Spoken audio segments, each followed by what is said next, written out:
The golden lights of the Grand Pearl Ballroom sparkled like stars. Music played softly in the background. Laughter filled the air as the richest and most powerful people of the city danced and celebrated. It was a night of wealth, beauty, and perfection. Dracarion stood tall near the center of the hall. He wore a dark, custom-made suit that cost more than a normal man's house. His cold eyes scanned the room. Everyone respected him. Everyone feared him. No one knew the truth, that Dracarion was not human. He was a dragon in disguise, but tonight, something else had caught his eye. Or rather, someone. In the corner of the ballroom, away from the lights and crowd, sat a small boy in a wheelchair. His name was Kale, Dracarion's only son. His legs were weak. His body could not move like others. Since birth, Kale had never walked, and Dracarion, the great dragon lord, saw his son as broken. He should not be here, Dracarion whispered to his assistant. He belongs in private, not on display. But Kale was here, and he was watching the dancers with quiet, curious eyes. He did not speak. He simply sat there, dressed in a neat black suit, his hands folded in his lap. No one talked to him. No one danced with him.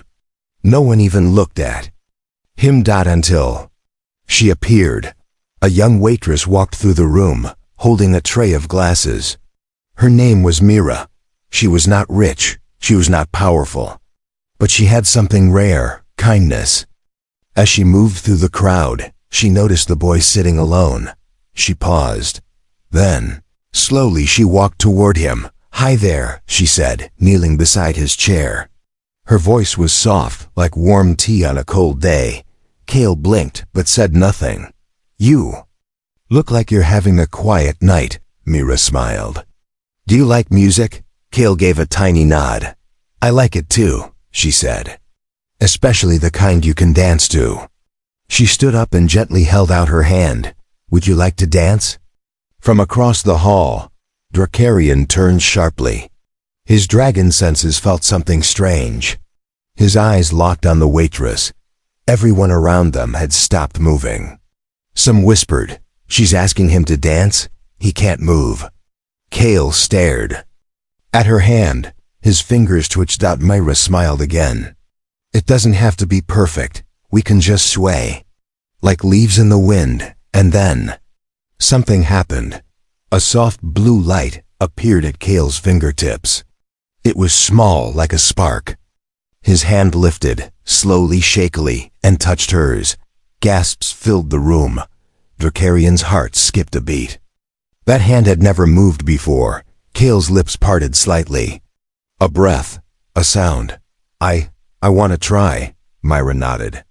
She gently guided his hand, and together, they moved. It wasn't a full dance, but it was a beginning. Kale's chair rolled forward just a little, as if his body responded to the music. His eyes lit up. For the first time in years, Dracarion stared, frozen. This could not be. No medicine, no magic had helped his son. But now, this human girl, who is she? He whispered. Kale laughed. A small, joyful laugh that echoed louder than the music. Mira clapped. "You did it," Kale smiled. A real smile. And in that moment, something inside the powerful dragon father cracked, but he quickly hid it. He turned to his assistant. "Find out everything about her. Name, address, family. I want a full report by morning." The assistant nodded and left. As the night continued, Kale and Mira shared a few more small, careful movements. To most people, it was just a sweet moment, but to Dracarion, it was a threat, a mystery, a crack in his perfect world. What power did this waitress have? What magic lived in her touch? He had spent his life thinking humans were weak, powerless. But now, a single human had done something no dragon healer could do. She had awakened something inside his son, and that changed everything. The night had ended, but Dracarion had not slept. He sat alone in his study, a quiet, dark room filled with ancient books. glowing stones, and one large window that looked over the city. His sharp eyes, still in human form, watched the sleeping streets below. His mind, however, was wide awake. He had seen it, felt it. His son had moved. Truly moved, not by medicine, not by dragon science. But because of her, the human waitress. Drakarian whispered her name from the report on his desk. Mira Velen, age 24, lives alone, no family listed.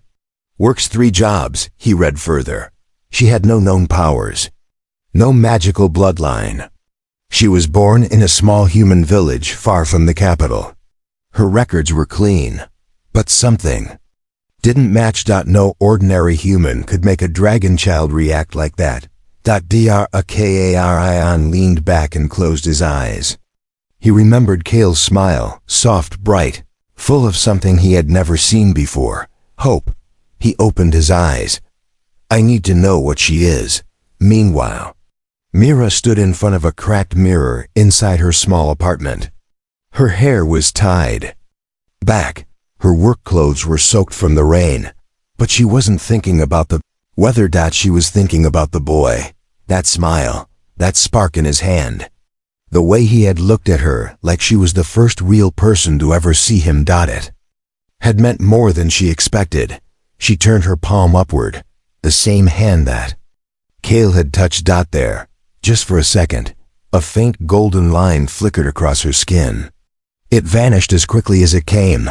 What was that? She shook her head. Maybe it was her mind playing tricks. The next morning, a man in a long black coat knocked on her door. Miss Mira Velen? She nodded. You're requested for a private event. Double pay. She frowned. I wasn't scheduled. You've been requested, not assigned, the man interrupted. By name. She hesitated, but something inside her, curiosity or fate, made her agree. Later that day, Mira walked into a private garden surrounded by tall dragon statues. It was silent. Too silent. The kind of quiet that made the hairs on her neck rise. Drakarian waited at the center. He was no longer smiling. Thank you for coming, he said, offering her a seat. Mira sat slowly. Is this about your son? Yes, he said. Kale, she smiled. He's a sweet kid. He has never smiled like that before, Drakarian said coldly. He has never moved his hand. Not once in 8 years, Mira nodded. Sometimes, all a person needs is to be seen. Drakarian's eyes narrowed. You touched him, and something ancient stirred in him. What are you? Mira laughed, confused. I'm a waitress. What are you talking about? But deep inside, she remembered. The golden flicker on her hand. The warmth she had felt when she touched Kale. I think you're lying, Drakarian said. His voice was calm but dangerous. Or perhaps, you don't even know the truth. He pulled out a small orb from his pocket. It pulsed softly. When? He brought it close to Mira. It glowed bright white. Mira gasped. What is that? It detects dragon energy, Drakarian said. And it's singing near you. She stood up. That's not possible. I'm human, are you? Mira's heart raced. A flash of memory hit her. Fire, screams, a shadow in the sky. She remembered being a child, hiding in a burning village. And a voice, a deep, growling voice, had whispered, Live. She had never told anyone, not even herself. Elsewhere, in the shadows, 2 glowing red eyes watched from a rooftop. Nearby, a messenger from the Dragon Council had seen everything. He whispered into a stone. The girl is awakening. She carries the forbidden's blood. The response came back cold. Then she must be silenced, before the boy becomes the prophecy. Back in the garden, Drakarian's voice softened. Whatever you are, you helped my son. And for that I thank you. Mira looked at him, confused. Then why do I feel like I'm in danger? Drakarian stood. Because, Miss Velen, the dragon world does not forgive surprises. And you are a very dangerous surprise. Rain tapped gently against the glass walls of the healing chamber. Kale sat alone, staring out at the storm. A single candle burned beside him, not for light, but for comfort. Its flame flickered, as if dancing to music only Kale could hear. Lifted one finger, it moved.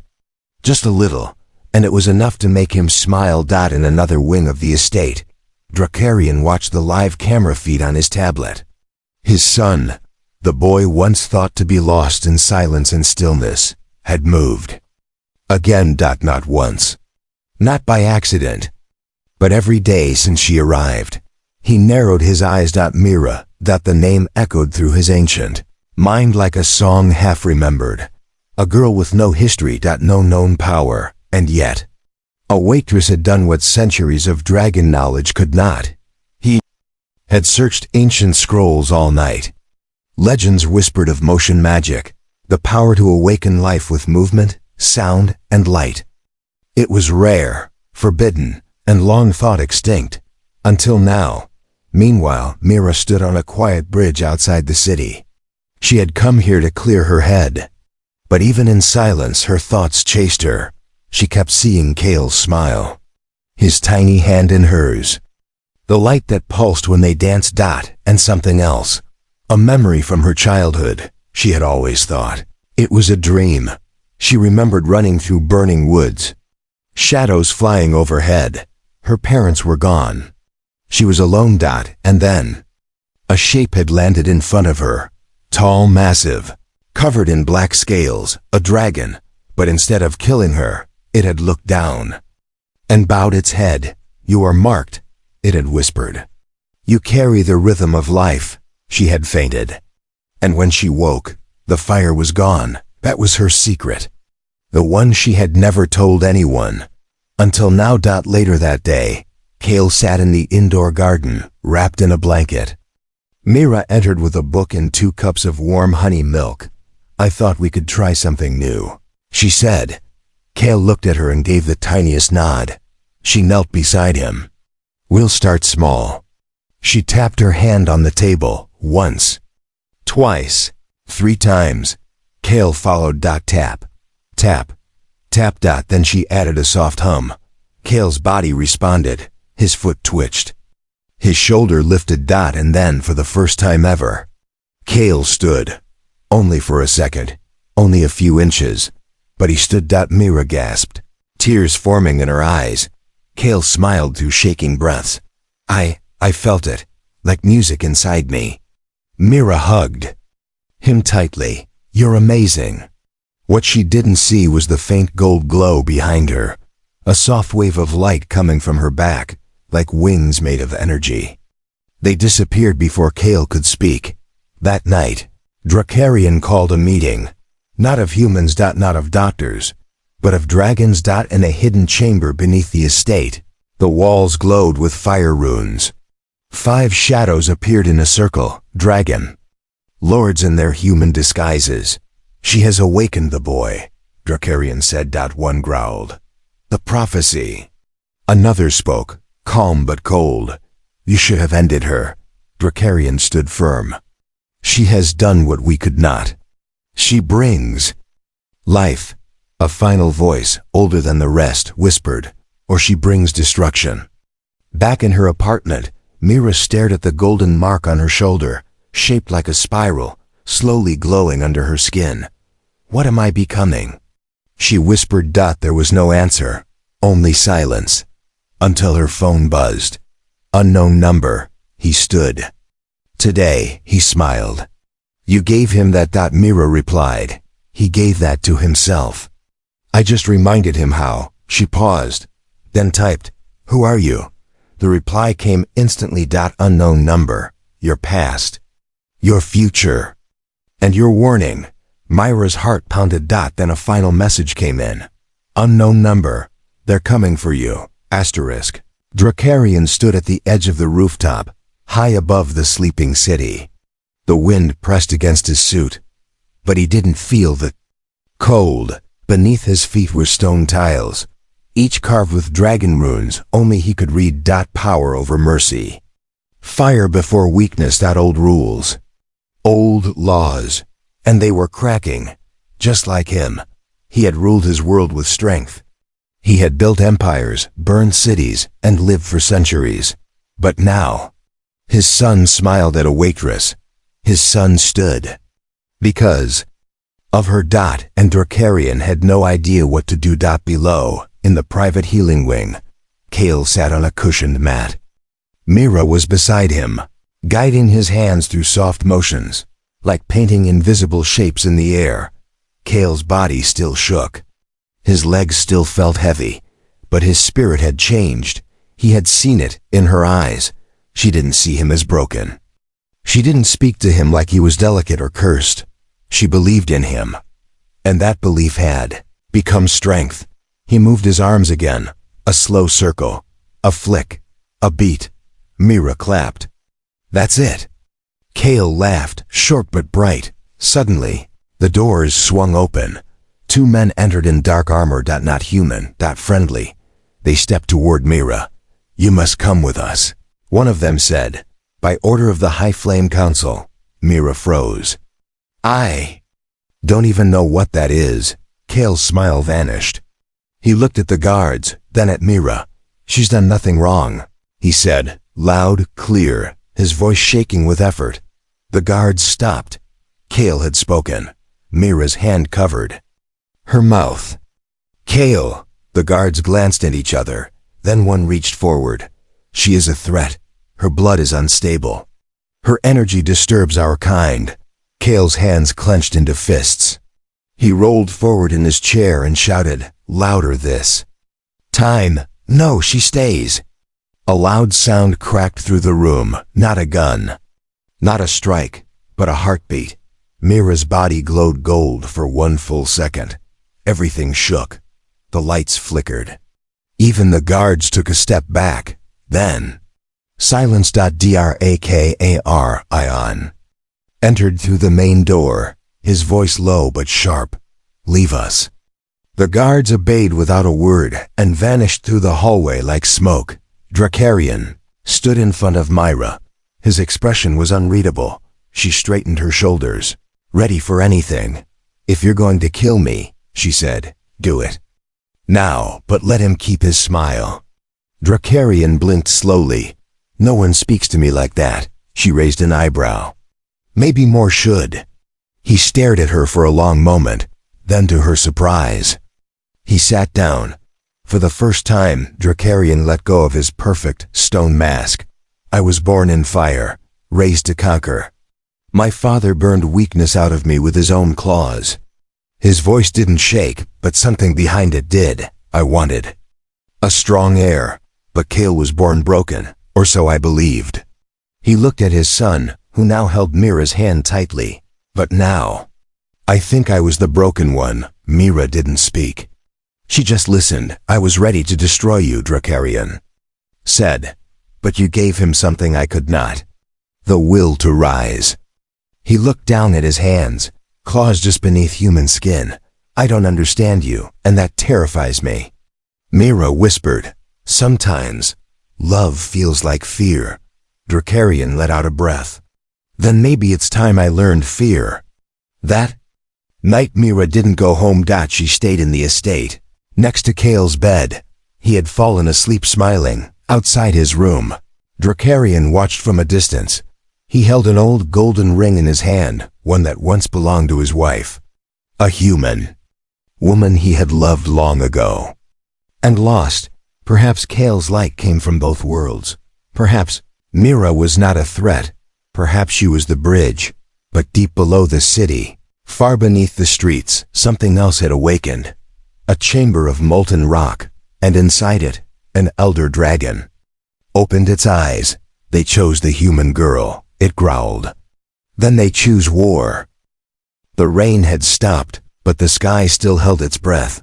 Mira stood in front of an ancient mirror inside the manor's hidden library, a room lined with dragon history, sealed away for centuries. Dust covered everything except the strange crystal basin at the center. Dracarian had brought her here. But he didn't speak. He simply nodded at the mirror and said, touch it. She hesitated. Her fingers hovered over the cool surface. What will it show? Drakarian's voice was low. Truth. She placed her palm against the glass, and the mirror breathed, not reflected, not glass. Alive. Golden rings of light rippled across the surface. Mira gasped as the room disappeared. Suddenly, she stood in a burning field. Her child self ran through smoke. Feet bare, hair wild with fear. Dragons circled the sky. Fire and shadow and rage. Then came him, a black-scaled dragon, old and massive. His wings covered the stars. He landed before the child, but instead of roaring, he bowed. And he whispered, "Your mother was dragon. Your father was fireborn. You are the last of the motion-blooded." Then he pressed one massive claw gently to her chest. A glowing spiral appeared there. Back in the real world, Mira stumbled away from the mirror, panting. Her back burned. She ripped open her shirt collar. The mark was there, a golden spiral, shining through her skin. Drakar. Ion looked at it, eyes wide.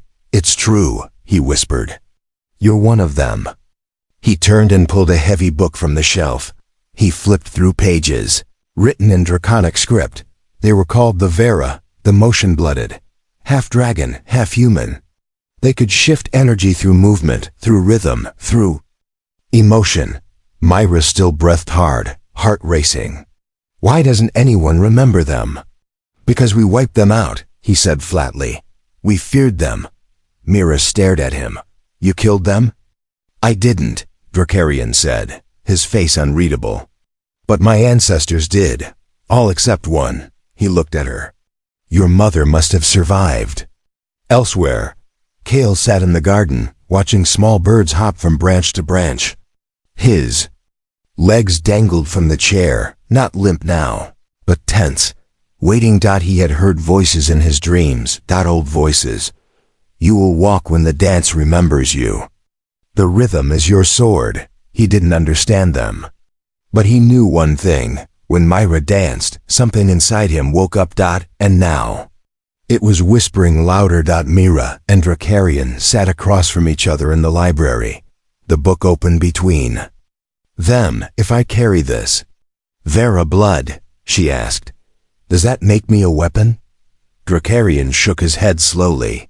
"It makes you a choice." She frowned. "What does that mean?" "It means the Dragon Council will either try to kill you or control you." She laughed bitterly. "Great options. But," he added, "you have something they don't." She raised an eyebrow. "What?" Drakarian looked toward the garden where Kale played.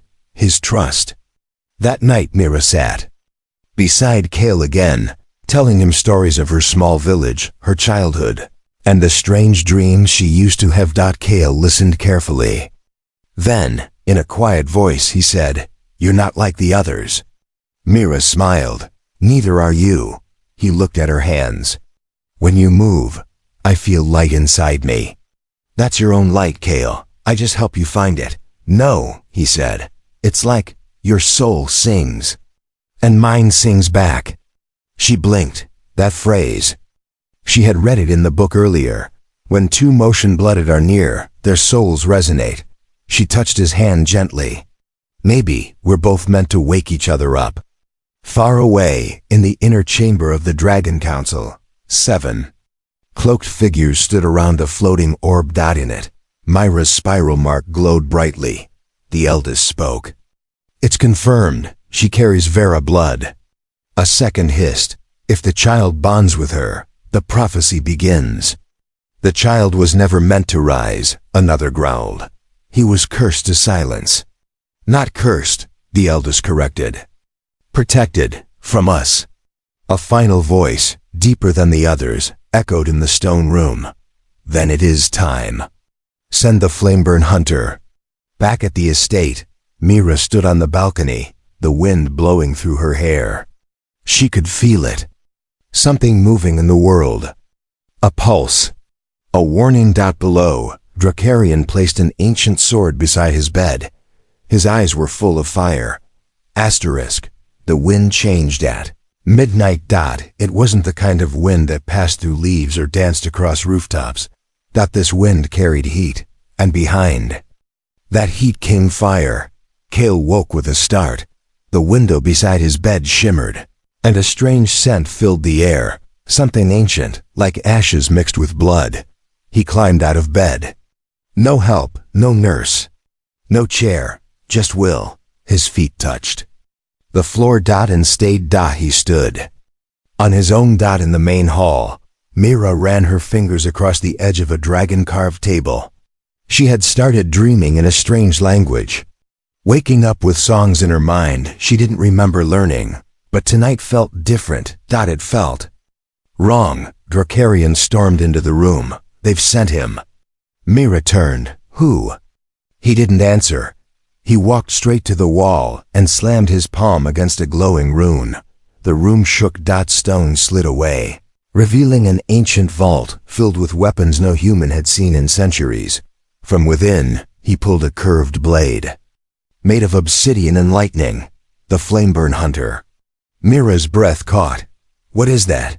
Not what, Drakarian said. Who? Far across the estate, the outer gates burst into flames. No sound. No warning. Just heat, violent and sudden. From the smoke stepped a tall figure in black armor, pulsing with magma veins. His eyes burned like twin suns. No horns, no wings, but he was dragon. Pure, brutal. He was once Drakarian's brother. Now, he was the Council's blade, and he had come to erase Mira. Cale moved through the halls, barefoot and steady. Something inside him had clicked into place. A rhythm. Beat. Every step he took echoed like music on the walls. He found Mira near the courtyard, glowing brighter than he had ever seen her. Mira! He ran, not walked, ran to her. She caught him in a tearful hug. You're walking, she whispered. I'm here, he said, voice full of strength. Then the sky above them cracked open with fire. The Flameburn dropped from the sky like a meteor, slamming into the stone ground. The force blew back trees and shattered windows. He rose from the crater, unharmed. His voice was like burning steel. Give me the girl. Mira stood in front of Cale, shaking but firm. You're not taking anything, she said. The Flameburn lifted a hand. Fire formed into a spear. He hurled it. Cale raised both arms. Mira moved, and then it happened. The world paused.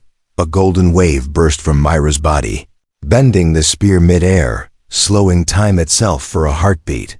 Then it snapped. The spear disintegrated in mid-air. Ion landed beside them with a roar. He faced the hunter. No more blood. You broke the oath, the Flameburn growled. I chose my son. The hunter's eyes narrowed. Then you choose death. The battle exploded. Dragon against dragon. Magic against motion. Drakarian breath. Dark fire, turning marble to smoke. The Flameburn countered with blades of pure flame, cutting through walls like paper. Cale watched in horror. He turned to Mira. We have to help. She looked down. Her hands were glowing. Her heart pounded to a beat not her own. Follow me, she whispered. She began to move, not like dancing, not like fighting, something older. Each motion spun light around her like threads of silk. She reached toward Cale. Their hands touched. The world answered. Golden dome of motion magic erupted around them. Time slowed. Inside that shield, Mira's body lifted into the air, not by magic, but by memory. Her bloodline had fully awakened. She spoke no spell. She sang no word, but the fire that touched the dome bent away. Even the Flameburn hesitated. What are you? Mira floated down. I'm what you failed to kill, she said softly. Drakarian, beaten but standing, looked at Mira with wide eyes. Not fear. Respect. But the Flameburn had one more truth to give. You think she saved your son? He spat. You think she healed him? Drakarian stepped forward. She did. I saw it. The Flameburn grinned, cruel and bitter. No, his strength was always there. We locked it away. What? Mira whispered. The flameburn pointed at Kale. He was born a seer, a dragon gifted with future sight. We feared what he'd grow into, so the council sealed his power inside his bones. Kale staggered back. You did this to me? Dracarians. Claws clenched. I never knew. You chose silence, the flameburn said. Now hear your son scream. But Kale didn't scream. He stood head high, back straight. No more hiding, he said. No more cages. Mira reached for him again, and this time, he led the movement. A step, a spin, a strike, and the hunter flew backward, thrown by the force of pure will. The battle was not over, but something had changed. Truth had burned. Away the last of the lies. Father, son, and motion-blooded girl. A new kind of fire had begun. The skies above the city turned silver. Not from clouds, not from rain. But from dragons. Dozens of them, in their true forms, circled high above the Dragon Council arena, their wings stretched wide, their eyes glowing with judgment. Below, the arena stood like a crater carved into the earth. Black stone, red flame. Thousands gathered, hidden in shadows, dragons in human skin. Elders cloaked in fire. At the center of the arena stood a boy. Kale. No longer in a chair. No longer afraid. Just standing. Beside him stood Mira, calm but burning with light inside. And, watching from the edge, Dracarian, silent, uncertain whether to feel fear or pride. A voice echoed through the sky. Let them show what they are. It was the elder's voice, the same dragon who once ordered Mira's death before she was even born. If the boy can move, the voice hissed, let him move.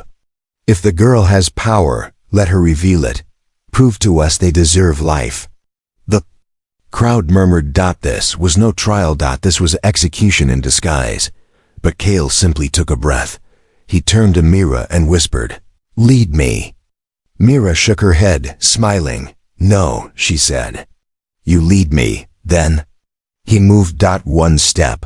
The ground shook softly. Beneath him. Not with force, with rhythm. He raised his arm. She mirrored him.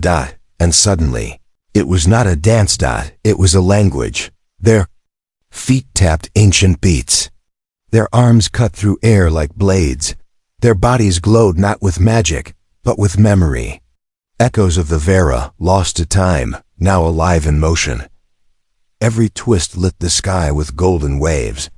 Every spin sent pulses through the watching dragons. It wasn't just movement. It was a message. You tried to break us, but we remember who we are. Kale spun, faster now, and the mark on his chest lit up like a star. The seal placed by the council shattered into shards of burning blue. He fell to one knee. Mira caught him, then whispered, "Now, speak." Kale rose. He faced the elders, and his voice rang across the sky. "You feared me because I was born different. You silenced me because I was born strong. But I forgive you because I am more than dragon. I am the future, and he turned to Mira, is the light that woke it up." Silence. Then the oldest dragon lowered his head. For the first time in 1,000 years, he bowed. Others followed. Wings tucked, heads down one by one. The crowd changed, not just dragons, but hearts. After the arena cleared, after the sky calmed, Dracarian walked slowly toward them. He looked at Mira. At his son. And then did something he never imagined possible. He dropped to one knee and said, "I'm sorry." Kale helped him up. Mira smiled and said, "Let's build a world where no one bows again." Months later, a new academy opened in the capital, a place where dragonborn and human children danced together in the morning before lessons. Not for fun, for healing. Kale became its youngest teacher. Mira, its founder, she never called herself chosen, or gifted, or special. She simply said, "Kindness moves faster than fire." In a quiet garden outside the academy, An old black-scaled dragon watched the children play. He didn't speak. He didn't need to. The world had already changed. And this time, he chose to let it.